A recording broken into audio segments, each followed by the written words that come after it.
നമ്മൾ രാവിലെ 4 മണിക്ക് കിടന്നുറങ്ങുമ്പോൾ നമ്മുടെ ഗൈഡ് വന്ന് വിളിക്കുന്നു നമ്മളെ. അവിടെ ഒരു സിംഹം വേട്ടയാടുന്നു, കാണാൻ വരുന്നുണ്ടോ? 4 മണിക്ക് സിംഹം വേട്ടയാടുന്നത് കാണാൻ പോവുക എന്ന് പറഞ്ഞു, വെളുപ്പിന് 4 മണിക്ക്, അതും ടോർച്ചിൻ്റെ വെളിച്ചത്തിൽ. നമ്മളിവിടെ നമ്മുടെ കാട്ടുകളിൽ എങ്ങും കാണാത്തൊരു സംഗതി. നമുക്ക് കാഴ്ചകൾക്ക് ലിമിറ്റേഷനുള്ള നമ്മുടെ നാട്ടിൽ, പക്ഷെ നമുക്ക് തുറന്ന് കാണാം സിംഹം എങ്ങനെ വേട്ടയാടുന്നു. അതുപോലെ അനിമൽസ്, ഈ വൈൽഡ് ബീസ്റ്റ്, അത് പതിനായിരക്കണക്കിന് ലക്ഷക്കണക്കിന് വൈൽഡ് ബീസ്റ്റ് ഒരേ സമയം ഒരു നദി ക്രോസ് ചെയ്യുന്നു. ആ ക്രോസ് ചെയ്യുമ്പോൾ അതിനകത്ത് കിടക്കുന്ന മുതലകൾ ഇതിനെ ലൈവായിട്ട് പിടിക്കുന്നു. മസായി മാറ ലോകത്തിന് മുമ്പിൽ തുറന്നു തരുന്നത് ഇതേപോലത്തെ ഒരു എക്കോസിസ്റ്റമാണ്.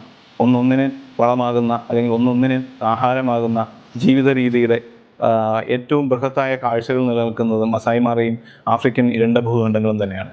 കാരണം മനുഷ്യൻ്റെ ഉൽപ്പത്തി തന്നെ ഏകദേശം ആഫ്രിക്കൻ കോണ്ടിനെൻറ്റിൽ നിന്നാണ് എന്ന് പറയപ്പെടുന്നത് പോലെ തന്നെ ഇത്തരത്തിലുള്ള വലിയ മൃഗങ്ങളുടെ, അല്ലെങ്കിൽ ഈ അഡ്വഞ്ചേഴ്സ് വൈൽഡ് ലൈഫിൻ്റെ ഏറ്റവും ഉദാത്തമായ കാഴ്ചകൾ നിലനിൽക്കുന്നത് ഈ മസായി മാറ, കെനിയ, ടാൻസാനിയ തുടങ്ങിയ വന്യജീവി ഭൂപടത്തിലെ ഏറ്റവും ബൃഹത്തായ സ്ഥലങ്ങളിൽ തന്നെയാണ്.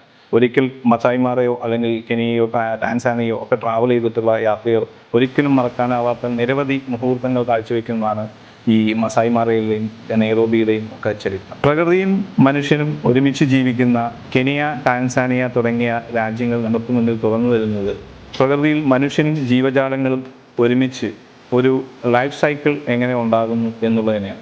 യാത്രികർ എപ്പോഴും ശ്രദ്ധിക്കേണ്ടത് മസായി മാറയിലെ അനിമൽ മൈഗ്രേഷൻ ടൈമിൽ കെനിയ ട്രാവൽ ചെയ്യാനാണ് ഏറ്റവും നല്ല കാലാവസ്ഥയും ഏറ്റവും നല്ല ടൈമും ഏറ്റവും നല്ല കാഴ്ചകളും കിട്ടുന്നത് ഈ പറയുന്ന ജൂലൈ മുതൽ ഒക്ടോബർ വരെയുള്ള മാസങ്ങളാണ്.